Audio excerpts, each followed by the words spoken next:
Students and welcome back to our YouTube channel Vidyam. आज हो जाएगी हमारी पूरी की पूरी मैक्रो इकोनॉमिक्स खत्म। आज हम करने वाले हैं बैलेंस ऑफ पेमेंट मैक्रो का आखिरी चैप्टर वन शॉर्ट लेक्चर में। देखो बेटा, जो हमारा बैलेंस ऑफ पेमेंट वाला चैप्टर है ना, ये मुझे मोस्ट मोस्ट इजीएस्ट चैप्टर लगता है पूरे मैक्रो इकोनॉमिक्स का। मेरे हिसाब से इससे आसान नहीं है। मतलब चलो मनी छोड़ दो, वो तो है ही नहीं, चैप्टर में ही कंसीडर नहीं करती मनी को तो मैं, वो तो इतना छोटा है। उसके बाद अगर मैं बोलूं balance of payment is the easiest of all. But मुझे सबसे ज्यादा कमेंट इसी के आते हैं कि मैम बीओपी समझ नहीं आ रहा है। आई डोंट अंडरस्टैंड कि तुम्हें क्यों समझ नहीं आ रहा है, इतना तो आसान है। इसमें क्या ऐसा है जो तुम्हें समझ नहीं आ रहा है? It's the easiest. तो मैं बेस्ट तरीके से समझाऊंगी, इतना अच्छे से समझाऊंगी ना, इतना अच्छे से समझाऊंगी ना लिख लिख के कि तुम्हें रट जाएगा। वन शॉट बीओपी का तो ना समझ नहीं आएगा, सिर्फ रट भी जाएगा साथ में। इतना अच्छे से कराऊंगी, एक्रोनियम बना के कराऊंगी। सो टेंशन नहीं लेना है बिल्कुल भी किसी चीज का। कमेंट सेक्शन में अटेंडेंस लगा के प्रॉमिस करना है कि पूरा एक शॉट में ही पूरी की पूरी लेक्चर सुनोगे शांति से बैठ के, कोई डिस्ट्रैक्शन नहीं, कोई फालतू चीज नहीं। ठीक है, प्रॉमिस करते हो? एंड हर जगह फॉलो कर लेना, क्योंकि नोट्स का जुगाड़ भी है, एमसीक्यूज भी है, इंपॉर्टेंट अपडेट्स भी हैं इंस्टाग्राम पे। ठीक है, सो हर जगह फॉलो कर लेना, चैनल को सब्सक्राइब कर देना। एंड शुरू करते हैं आज का लेक्चर बैलेंस ऑफ पेमेंट का।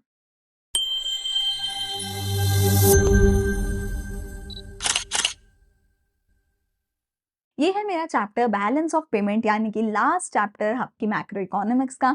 ऑलरेडी पूरा सिलेबस हम खत्म कर चुके हैं। आज एक वन शॉट लेक्चर रहेगा जहां पर मैं हर चीज खुद आपको लिख कर पढ़ाऊंगी, पूरा चैप्टर खुद से लिख के करा दूंगी। एंड आई सजेस्ट आप प्लीज जैसे जैसे मैं लिखती जाऊंगी तुम साथ साथ नोट्स बनाते जाना, साथ साथ लिखते जाना। इतना आसान चैप्टर है ना कि 15-20 मिनट में नोट्स बनाते बनाते हर चीज याद करवा दूंगी, ये मेरी गारंटी है। वन शॉट लेक्चर रहेगा। अगर मेरे नोट्स चाहिए टेलीग्राम चैनल पे आपको मिल जाएंगे। जल्दी से लेक्चर को करते हैं स्टार्ट। तो चैप्टर का नाम है balance of payment. Balance of payment का मतलब क्या है देखो, तो ये जो बीओपी है, बैलेंस ऑफ पेमेंट है, इसका मतलब क्या है? सिंपल भाषा में बोला जाए तो इसका ये मतलब है कि आप अपने किसी भी दूसरे फॉरेन कंट्री के साथ कोई भी अगर एक्सचेंज करते हो, ठीक है, किसी भी फॉरेन कंट्री के साथ कुछ भी एक्सचेंज करते हो, मतलब लेन देन करते हो, ऑब्वियसली कुछ इंपोर्ट कर रहे हो, कुछ एक्सपोर्ट कर रहे हो, यानी कि कुछ इनकम हो रही है, कुछ एक्सपेंडिचर हो रहा है, ठीक है ना। अगर ये जो पूरी चीज है, जो भी लेन देन है, इसका मुझे बैलेंस कर कर एक अकाउंट बनाना हो, जिस अकाउंट में ये सारे का सारा लेन देन मेरा बिल्कुल बैलेंस हो जाए, उस अकाउंट को मैं बीओपी अकाउंट बोलूंगी। सिंपल भाषा में जैसे आपका होता है, आपकी बैलेंस शीट होती है। बैलेंस शीट का क्या मतलब होता है कि आपके टोटल एसेट्स, टोटल लाइबिलिटीज जो है, उसको एक साइड एसेट को लिखूं, एक साइड लाइबिलिटी को लिखूं, उसको टोटल कर दूं और बोलूं, सॉरी, उसको बैलेंस कर दूं और बोलूं कि जितना टोटल एसेट है वो टोटल लाइबिलिटी के बराबर होगा। आपका इनकम स्टेटमेंट होता है, आपका प्रॉफिट एंड लॉस का स्टेटमेंट होता है। उसमें क्या करते हैं,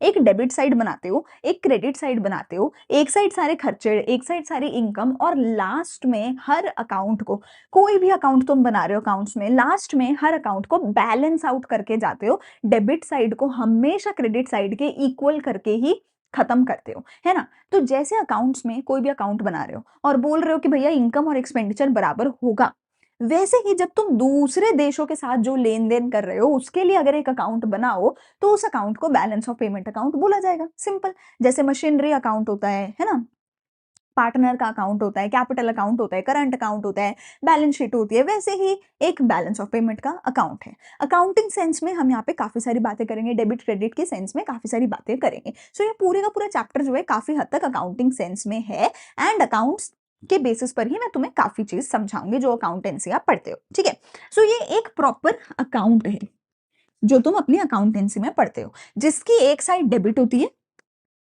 और दूसरी साइड क्रेडिट होती है, और हमेशा ईयर एंड पे आपको डेबिट और क्रेडिट साइड को बराबर करके ही छोड़ना होता है।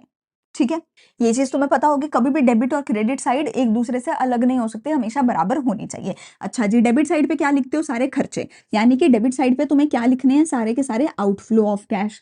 क्रेडिट साइड पे क्या लिखने हैं तुम्हें? सारे के सारे इनफ्लो ऑफ कैश, यानी कि जहां जहां से इनकम हो रही है। ठीक है, ऐसे ही डेबिट क्रेडिट करके ही हम बनाएंगे एक बैलेंस ऑफ पेमेंट का अकाउंट। बैलेंस ऑफ पेमेंट का जो अकाउंट है वो दो चीजों से जाके मिलके बनता है। बैलेंस ऑफ पेमेंट का अकाउंट दो चीजों से मिला करके बनता है। एक होता है मेरा करंट अकाउंट और एक होता है मेरा कैपिटल अकाउंट। बीओपी अकाउंट दो चीजों से मिलाकर बनता है, एक होता है करंट अकाउंट, एक होता है कैपिटल अकाउंट। ठीक है, जैसे होता है ना तुम्हारे की फिक्स्ड इनकम है, करंट एसेट है, नॉन करंट एसेट है, करंट लाइबिलिटी है, नॉन करंट लाइबिलिटी है ना, फिक्स्ड है, ये है वो है, जैसे होती है ना हर अकाउंट में। आप सब टाइप्स, सब हेडिंग्स बनाते हो ना हर अकाउंट में, वैसे ही बीओपी अकाउंट की भी दो सब हेडिंग्स होती हैं, एक होता है करंट अकाउंट, एक होता है कैपिटल अकाउंट। ठीक है, अब तुम्हें वैसे भी समझ आ रहा होगा, करंट अकाउंट ऐसा है जिसमें एसेट लाइबिलिटी नहीं होते। कैपिटल क्या होती है? एसेट माइनस लाइबिलिटी, है ना। कैपिटल अकाउंट में तुम्हारे एसेट लाइबिलिटी जिस पे अफेक्ट हो रही है वो चीजें कैपिटल अकाउंट में आती हैं, जिससे एसेट और लाइबिलिटी अफेक्ट नहीं हो रही वो चीजें करंट अकाउंट में आती है। करंट अकाउंट में तीन चीजें आती है। करंट अकाउंट में तुम्हारा आता है जीएसटी, टैक्स वाला जीएसटी नहीं, एक्रोनियम बता रही हूँ जीएसटी। कैपिटल अकाउंट में तुम्हारी आती है लाइफ। करंट अकाउंट में तुम्हारे पास क्या आता है? जीएसटी। कैपिटल अकाउंट में तुम्हारे पास क्या आती है? लाइफ। जीएसटी टैक्स नहीं है यार, समझ लो जीएसटी क्या है। जी से तुम्हारे पास आएगी तुम्हारी गुड्स, एस से तुम्हारे पास आएंगे तुम्हारी सर्विसेज, टी से तुम्हारे पास आएंगे तुम्हारी ट्रांसफर इनकम हो या पेमेंट हो, ट्रांसफर इनकम हो ट्रांसफर पेमेंट हो, वो आएगी टी से। ठीक है, ट्रांसफर इनकम ट्रांसफर पेमेंट तुम्हें पता ही होगा ना, तुम नेशनल इनकम में पढ़ते आ रहे हो ना कि वन साइडेड ट्रांजेक्शन जो होती है ना, जो डबल साइडेड ट्रांजेक्शन नहीं होती है। मतलब अगर मेरा कोई साथी बैठा है, मेरा कोई भाई बहन बैठा है अब्रॉड, या तो उसने मुझे अब्रॉड से पैसा भेजा, क्यों भेजा? क्योंकि मैं उसकी बहन हूं इसलिए भेजा। या मैंने अपने भाई को बाहर पैसा भेजा उसकी फीस के लिए, क्यों भेजा? क्योंकि वो मेरा भाई है इसलिए भेजा। हमें कोई ऐसा लेन देन नहीं करना एक दूसरे के साथ कि तू मेरे को सामान देगा तभी मैं पैसा दूंगी, नहीं। सिंगल साइडेड ट्रांजेक्शन है, out of love, as a gift, है ना, as a grant, as a donation हम अगर कर रहे हैं तो वो ट्रांसफर इनकम या ट्रांसफर पेमेंट होगी। इधर आएगी मेरी लाइफ। एल से मेरे पास आएंगी यहाँ पे लेंडिंग्स, ठीक है, या फिर बोरोइंग्स। लेंडिंग्स का उल्टा क्या होगा? बोरोइंग्स, है ना। लेंडिंग्स या फिर लेंडिंग्स का उल्टा क्या होगा? बोरोइंग्स। आई से मेरे पास आएगी यहाँ पे इन्वेस्टमेंट। आई से मेरे पास क्या आएगी यहाँ पे? इन्वेस्टमेंट। अब इन्वेस्टमेंट टू अब्रॉड भी हो सकती है, इन्वेस्टमेंट फ्रॉम अब्रॉड भी हो सकती है। और एफ और ई मेरे पास यहाँ पे क्या आएगा? Foreign exchange reserve. ठीक है, एफ और ई मेरा यहाँ पे क्या आएगा? Foreign exchange reserve. So balance of payment account दो चीजों से मिलकर बनता है, करंट अकाउंट और कैपिटल अकाउंट। करंट अकाउंट में आएगा आपका GST, goods services, transfer income या ट्रांसफर पेमेंट। और कैपिटल अकाउंट में आएगी आपकी जिंदगी, आपकी लाइफ, जिसमें आएंगे लेंडिंग्स या बोरोइंग्स। आई से इन्वेस्टमेंट, टू अब्रॉड भी हो सकती है, फ्रॉम अब्रॉड भी हो सकती है। एफ ई से आएगी आपकी फॉरेन एक्सचेंज रिजर्व। अब इन दोनों को मिला करके हम बनाते हैं BOP account. As I said, ये प्रॉपर एक अकाउंट है, जैसा अकाउंट आप अपने अकाउंट्स में बनाते हो ना, वैसा ही एक अकाउंट है ये। तो इसके अंदर भी आपकी एक होगी डेबिट साइड, ठीक है, जिसके अंदर होगा आपका सारे का सारा आउटफ्लो ऑफ कैश, और दूसरी होगी आपकी क्रेडिट साइड, जिसके अंदर आएगा आपका सारे का सारा इनफ्लो ऑफ कैश। जिसके अंदर क्या आएगा? आपका सारे का सारा इनफ्लो ऑफ कैश। ठीक है, एक होगी डेबिट साइड, एक होगी क्रेडिट साइड। जैसी भी लाइन बनी है देख लेना, आई थिंक ठीक ही बनी है, इतनी बुरी लाइन तो नहीं बनाई मैंने। अब हमारे यहाँ पे आ गए दो सब headings, current account, capital account. सबसे पहले लिखते हैं हमारा करंट अकाउंट। करंट अकाउंट में आपके पास आएगा गुड्स, फिर आएंगे आपकी सर्विसेज, और फिर आएंगे आपके नंबर 3 पे आएंगे आपके ट्रांसफर्स। ठीक है, अब देखो बेटा, अगर मुझे आउटफ्लो ऑफ कैश करना है, ठीक है, इसको हम चलो कोई नहीं, देखो डेबिट साइड है ये मेरी इधर को है, ठीक है, इसको थोड़ा सा इधर को मैं कर देती हूँ, this is my debit side. Okay, इधर मेरा क्या है? आउटफ्लो ऑफ कैश है। ठीक है, अब देखो, अगर मुझे गुड्स खरीदनी है या बेचनी है, आउटफ्लो किसमें होगा? इनफ्लो किसमें होगा? आउटफ्लो कब होगा? इनफ्लो कब होगा? खरीदने पे आउटफ्लो होगा या बेचने पे आउटफ्लो होगा? अगर मैंने गुड्स खरीदी है तो पैसा बाहर भेजना पड़ेगा गुड्स खरीदने के बदले में। तो अगर मैं गुड्स खरीदूं, यानी कि मैं गुड्स को क्या करूं? इंपोर्ट करूं, तो मेरा आउटफ्लो होगा। सिंपली अगर मैं सर्विसेज को भी इंपोर्ट कर दूं तो भी मेरा आउटफ्लो होगा। अगर मैं गुड्स या सर्विसेज को एक्सपोर्ट करूं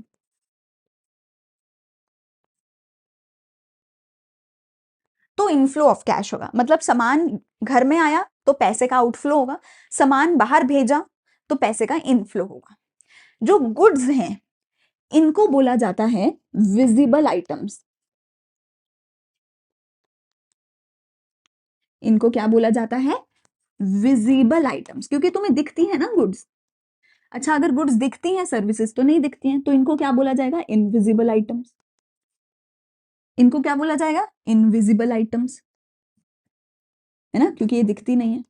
मतलब क्या है? गुड्स और सर्विसेज ही है, मतलब कुछ अलग नहीं है। फिर आएगा ट्रांसफर्स। अगर पैसा बाहर भेजा है तो ट्रांसफर पेमेंट, जिसको हम रेमिटेंस भी बोलते हैं, जिसको रेमिटेंस भी बोला जा सकता है, या फिर ट्रांसफर इनकम, अगर पैसा बाहर से घर में आया है तो। ठीक है, ये तो हो गया करंट अकाउंट। अब आएगी मेरे पास कैपिटल अकाउंट की आइटम्स। अब मेरे पास आएंगे कैपिटल अकाउंट की आइटम्स। सबसे पहला क्या आएगा? लेंडिंग्स या बोरोइंग्स। लेंडिंग्स या बोरोइंग्स, तो अगर पैसा बाहर भेजा है तो मतलब बाहर लेंड किया होगा, लेंडिंग्स करी होंगी, बाहर वालों को उधार पे पैसा दिया होगा। अगर पैसा बाहर से अंदर आया है तो इसका मतलब है उन्होंने हमें पैसा उधार पे दिया होगा, यानी हमने पैसा उधार पे लिया होगा, यानी हमने क्या करी होंगी? बोरोइंग्स करी होंगी फ्रॉम अब्रॉड। ठीक है, हमने बोरोइंग्स करी होंगी फ्रॉम अब्रॉड। ठीक है, अगला 5th नंबर पे मेरे पास क्या आएगा? इन्वेस्टमेंट आएगा। अगर पैसा का आउटफ्लो हुआ है तो इन्वेस्टमेंट टू अब्रॉड हुई होगी, यानी कि डेबिट साइड पे। अगर पैसे का इनफ्लो हुआ है तो इन्वेस्टमेंट फ्रॉम अब्रॉड हुई होगी, यानी कि क्रेडिट साइड पे इनफ्लो ऑफ कैश हुआ होगा। यहां तक आई थिंक किसी को कोई दिक्कत नहीं होगी, बहुत बेसिक डेबिट क्रेडिट है, inflow and outflow of cash है। अगर यहाँ पे कोई भी डाउट है पूछ सकते हो, पर वैसे होना नहीं चाहिए, काफी ईजी है ना। ठीक है, डेबिट और क्रेडिट किया है नॉर्मल, कुछ दिक्कत नहीं है। अब आएगी 6th आइटम, जो कि होगी आपकी फॉरेन एक्सचेंज रिजर्व की आइटम। फॉरेन एक्सचेंज रिजर्व की आइटम। अब फॉरेन एक्सचेंज रिजर्व या तो इंक्रीज होगा या तो डिक्रीज होगा। ठीक है, लेकिन इसको अच्छे से समझना। वैसे तो मैं चाहूं तो मैं तुम्हें सिंपल बोल सकती हूँ भैया ऐसा ऐसा होगा और तुम रट्टा मार लो और चले जाओ, वो भी हो सकता है, पर मैं तुम्हें समझाना चाहती हूँ कि इंक्रीज या डिक्रीज की एंट्री जिस भी साइड है वो क्यों है। ठीक है, अभी तक जो भी हमने किया, अभी तक जो भी हमने किया, आइटम्स डाली डेबिट साइड पे, आइटम्स डाली क्रेडिट साइड पे। ठीक है, हमेशा हमेशा हमेशा का मतलब always in accounting sense, accounting sense में जो बीओपी अकाउंट है वो बैलेंस्ड होना चाहिए। तुम्हें पता है यार, तुम कोई भी अकाउंट को ऐसे नहीं छोड़ते हो, तुम हर अकाउंट को डेबिट क्रेडिट को बराबर करके ही छोड़ते हो, या तो to balance brought down, to balance carried down, by balance carried down करते हो ना। करते हो कि नहीं करते हो? जितना भी डिफरेंस होता है debit side minus credit side, जो भी डिफरेंस होता है उसको कैरिड डाउन करते हो, बैलेंस कैरिड डाउन करते हो। कभी भी कोई भी अकाउंट तुम ऐसे छोड़ते ही नहीं हो, हमेशा अकाउंट तो बराबर होना ही चाहिए। भैया ये तो सबसे पहली चीज सीखी थी जब 11th में आए थे, तो इसको भी हमेशा अकाउंटिंग सेंस में बीओपी जो है वो बैलेंस्ड होना चाहिए। बैलेंस्ड का मतलब क्या होगा? कि डेबिट हमेशा क्रेडिट के बराबर होगा। पर इकोनॉमिक सेंस में इम्बैलेंस भी हो सकता है। इकोनॉमिक सेंस में अगर मैं बोलूं तो इम्बैलेंस भी हो सकता है। इम्बैलेंस क्या हो सकता है? या तो डेबिट ज्यादा हो सकता है क्रेडिट से, या तो डेबिट कम हो सकता है और क्रेडिट ज्यादा हो सकता है। ठीक है कि नहीं? अगर डेबिट ज्यादा है मतलब आउटफ्लो ज्यादा है, हमने बाहर पैसा बहुत ज्यादा भेजा, हमारे पास नहीं इतना आया, पर बाहर हमने ज्यादा भेजा, तो ये अच्छी बात नहीं है कि हमने बाहर भेजा, तो इसको बोला जाएगा अनफेवरेबल बीओपी। अगर इनफ्लो ज्यादा हुआ कि बाहर से पैसा आया तो बहुत सारा, हम तो माला माल हो गए, हमने बाहर पैसा कम भेजा, तो उसको क्या बोला जाएगा? Favourable BOP. उसको क्या बोला जाएगा? Favourable BOP. तो इकोनॉमिक सेंस में बेटा ये भी हो सकता है, ये भी हो सकता है, पर अकाउंटिंग सेंस में मुझे हमेशा बैलेंस करना पड़ेगा। बैलेंस करने के लिए हम बैलेंस कैरी फॉरवर्ड नहीं करते, बैलेंस करने के लिए मैं एंट्री डालूंगी फॉरेन एक्सचेंज रिजर्व की। बैलेंस करने के लिए हमारी एंट्री किस चीज की आएगी? फॉरेन एक्सचेंज रिजर्व की आएगी। इकोनॉमिक सेंस में अगर डेबिट ज्यादा है अनफेवरेबल, क्रेडिट ज्यादा है तो फेवरेबल बैलेंस ऑफ पेमेंट, पर इसको बैलेंस करना पड़ेगा। बैलेंस करने के लिए कौन सी एंट्री आएगी मेरे पास? FER की। अच्छा, अगर डेबिट ज्यादा है क्रेडिट से, मैं कहती हूँ भैया डेबिट है 1000 रुपए, क्रेडिट है सिर्फ 800 रुपए, तो इसका क्या मतलब है? आउटफ्लो हुआ 1000 रुपए, इनफ्लो हुआ 800 रुपए, मेरे पास 800 रुपए आए, और 1000 रुपए मुझे देने हैं, मतलब मुझे 200 रुपए एक्स्ट्रा चाहिए। आई नीड एक्स्ट्रा 200 रुपीज ताकि मैं ये पेमेंट कर सकूं। ठीक है कि नहीं? I need extra 200 rupees. वो एक्स्ट्रा 200 रुपीज कहाँ से आएंगे? रिजर्व जो मेरे पास पहले से पड़े होंगे वहां से आएंगे। तो वो जो एक्स्ट्रा 200 रुपीज है वो फॉरेन एक्सचेंज रिजर्व में से आएंगे। तो क्या फॉरेन एक्सचेंज रिजर्व बढ़ेगा या कम होगा? क्या फॉरेन एक्सचेंज रिजर्व बढ़ेगा या कम होगा? ऑब्वियसली मुझे रिजर्व से 200 रुपए निकाल के पेमेंट करनी पड़ेगी, यानी 200 रुपए से कम होगा फॉरेन एक्सचेंज रिजर्व। तो decrease in foreign exchange reserve होगा if debit is greater than credit. Entry किधर जाएगी? क्या डेबिट साइड में जाएगी कि क्रेडिट साइड में जाएगी? अबे ये तो पहले ही 1000 है, इधर और 200 की एंट्री कर दी तो ये तो 1200 हो जाएगा। तो ऑब्वियसली एंट्री इधर जाएगी 200 रुपए की, ताकि ये भी 1000 के बराबर हो जाए। और इधर एंट्री क्या जाएगी? क्रेडिट साइड में क्या एंट्री जाएगी? Decrease in foreign exchange reserve. Decrease in foreign exchange reserve. अब सिनेरियो उल्टा, मान लो क्रेडिट तो हुए 1800 रुपए, डेबिट हुए सिर्फ 1000 रुपए, मतलब मेरे पास तो 1800 रुपए आ गए, दूसरे को मैंने सिर्फ 1000 रुपए दिए, मतलब मेरे पास एक्स्ट्रा 800 रुपए आ गए। बढ़िया हो गया। वो एक्स्ट्रा 800 रुपए कहाँ डालूंगी? रिजर्व में डाल के रख देती हूँ, कल को जरूरत पड़ सकती है। तो वो जो एक्स्ट्रा 800 रुपए होंगे वो रिजर्व में डिपॉजिट कर दिए जाएंगे। तो फॉरेन एक्सचेंज रिजर्व बढ़ जाएगा। एंट्री किधर होगी? इधर होगी 800 रुपए की, ताकि फिर से बैलेंस आउट हो जाए। तो फॉरेन एक्सचेंज रिजर्व इंक्रीज हो जाएगा। तो डेबिट साइड पे एंट्री क्या आएगी? Increase in forex reserve. Credit side पे एंट्री क्या आएगी? Decrease in forex reserve. बच्चे बोलते हैं, मैं इसीलिए तुम्हें नहीं समझाना, इसीलिए तुम्हें सीधा नहीं बताना चाहती थी, क्योंकि बच्चे कहते हैं मैम इधर तो इनफ्लो है, इनफ्लो में डिक्रीज कर रहे हो, आउटफ्लो में इंक्रीज कर रहे हो। भैया ऐसा क्यों? चाहती तो मैं बोल देती कि भाई रट्टा मार के चले जाओ, ऐसा ही होता है, और तुम चले भी जाते। पर अब तुम्हें समझ आ गया कि ये जो एंट्री है ये बैलेंस कैरी फॉरवर्ड वाली एंट्री है। अगर क्रेडिट साइड कम है तो बैलेंस करने के लिए डिक्रीज इन फॉरेक्स की एंट्री डाली जाती है। अगर डेबिट साइड ज्यादा कम है तो इसको बैलेंस आउट करने के लिए इंक्रीज इन फॉरेक्स की एंट्री डाली जाती है, ताकि मेरा जो बैलेंस ऑफ पेमेंट अकाउंट है वो बैलेंस आउट हो जाए। ठीक है, ठीक है, ये चीज क्लियर हो गई। तो ये हो गया मेरा डेबिट और क्रेडिट। अब एक दो एक्स्ट्रा चीजें और मेरे से सीख कर चले जाओ। क्या? एक होता है अकाउंट मेरा बैलेंस ऑफ ट्रेड, एक अकाउंट होता है balance of trade account. Balance of trade account में सिर्फ और सिर्फ एक एंट्री डाली जाती है, वो एंट्री किसकी होती है? विजिबल आइटम्स की। या मैं बोलूं वो एंट्री किसकी होती है? गुड्स की। या मैं बोलूं वो एंट्री किसकी होती है? सिर्फ और सिर्फ इंपोर्ट और एक्सपोर्ट की। ठीक है, तो अगर तो मैंने सिर्फ इस चीज का अकाउंट बना दिया, एक अकाउंट बनाया जिसमें सिर्फ और सिर्फ इंपोर्ट एक्सपोर्ट को ही रिकॉर्ड किया, डेबिट क्रेडिट बराबर करके रिकॉर्ड कर दिया, ठीक है, उस अकाउंट को क्या बोला जाएगा? Balance of trade account. Balance of trade account, ये एमसीक्यू में पूछा जाता है, तो प्लीज इसको इग्नोर मत करना है। बीओटी इसको बोल दिया जाता है। मतलब it is as good as saying भैया मशीनरी का अलग अकाउंट बना दिया है ना, वेजेस का अलग अकाउंट बना दिया, ठीक है, टेबल का अलग, फर्नीचर का अलग अकाउंट बना दिया। वही बात है कि गुड्स के लिए अगर मैं एक अलग से अकाउंट बना दूं तो उसको बैलेंस ऑफ ट्रेड अकाउंट बोला जाएगा। अगर ये सारी आइटम्स डाल दूं तो वो किस में डालूंगी? बैलेंस ऑफ पेमेंट अकाउंट में डालूंगी, जिसके अंदर दो सब अकाउंट ऑलरेडी मुझे पता है, करंट अकाउंट और कैपिटल अकाउंट। करंट अकाउंट की आइटम्स मेरे एसेट और लाइबिलिटी को अफेक्ट नहीं करती, कैपिटल अकाउंट की आइटम्स मेरी एसेट और लाइबिलिटी को अफेक्ट करती है।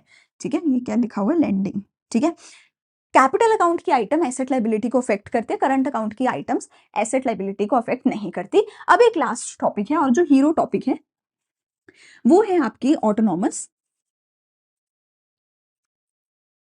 वर्सेस अकोमोडेटिंग आइटम्स का। देखो बेटा, जो ऑटोनॉमस आइटम्स होती हैं वो क्यों होती हैं? वो इसलिए होती हैं ताकि हम अपना प्रॉफिट या लॉस कमा सकें। हम अपने प्रॉफिट और लॉस के लिए जो ट्रांजैक्शंस करते हैं उनको ऑटोनॉमस ट्रांजैक्शन बोला जाता है। सुन लो, समझाऊंगी सारा कुछ अभी, ठीक है। लेकिन जो ट्रांजैक्शन हम सिर्फ और सिर्फ बीओपी अकाउंट को बैलेंस करने के लिए करते हैं उन ट्रांजैक्शंस को अकोमोडेटिंग ट्रांजैक्शन बोला जाता है।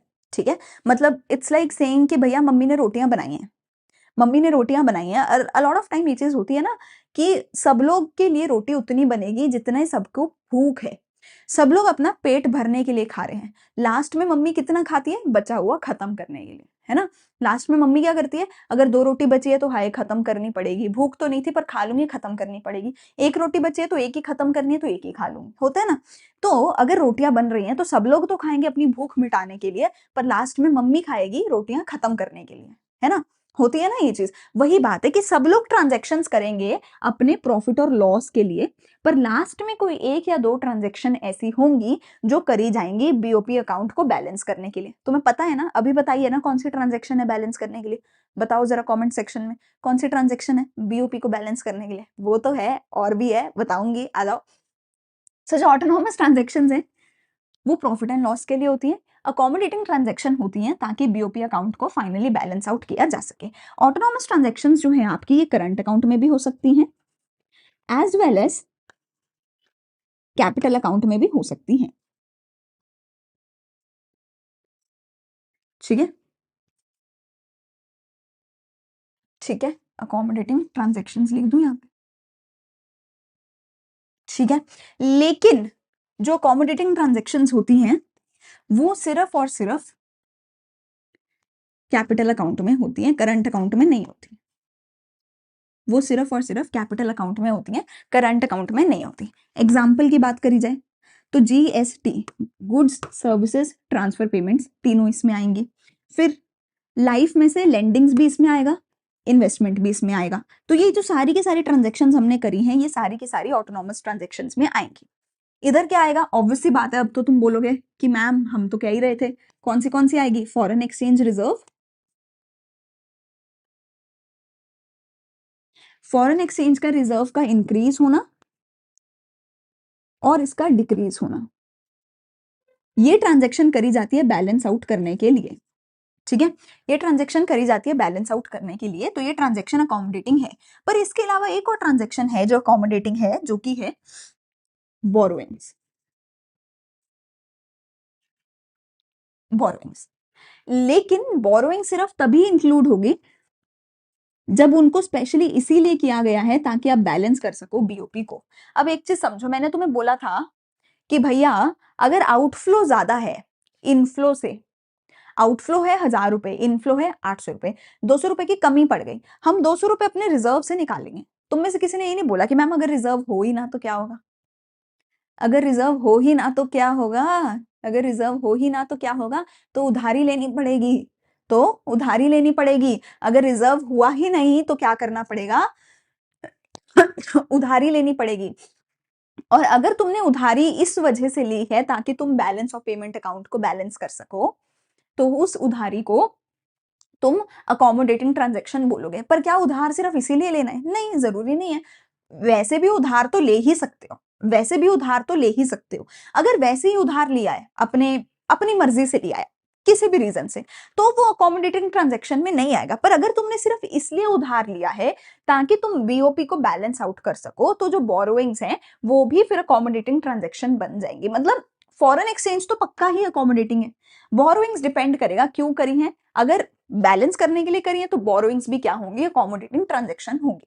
ठीक है, सो ऑटोनॉमस ट्रांजैक्शंस क्या हैं? जो प्रॉफिट एंड लॉस के लिए करती हैं। जो कौन करता है ये ऑटोनॉमस ट्रांजैक्शंस? कौन करता है? हमारे देश की जनरल पब्लिक करती है मोस्टली, है ना? पब्लिक ने कुछ सामान मंगवाया, कुछ सामान भेजा, और सरकार भी कर सकती है ना? आरबीआई, कोई भी कर सकता है। पर ये जो है ये सिर्फ और सिर्फ सरकार ही करेगी। अब पब्लिक थोड़ी ना आके बोलेगी अरे भाई चलो बीओपी को बैलेंस करते हैं, पब्लिक थोड़ी ना करेगी। तो ऑब्वियसली बीओपी को जो बैलेंस करने का काम है, जैसे होता है ना कि बच्चे थोड़ी बचा हुआ खाएंगे, बचा हुआ तो मम्मी खाएगी ना। तो मम्मी कौन है? सरकार है ना? तो अकोमोडेटिंग ट्रांजेक्शन कौन करता है? सरकार ही करती है, ताकि वो बीओपी अकाउंट को बैलेंस आउट कर सके, जिसके लिए फॉरेक्स रिजर्व को बढ़ाना, कम करना या उधार लेना का ट्रांजेक्शन हो सकता है। ठीक है, आई होप यहाँ तक सब कुछ खत्म हो चुका है, कुछ भी नहीं बचा है पूरे के पूरे चैप्टर में।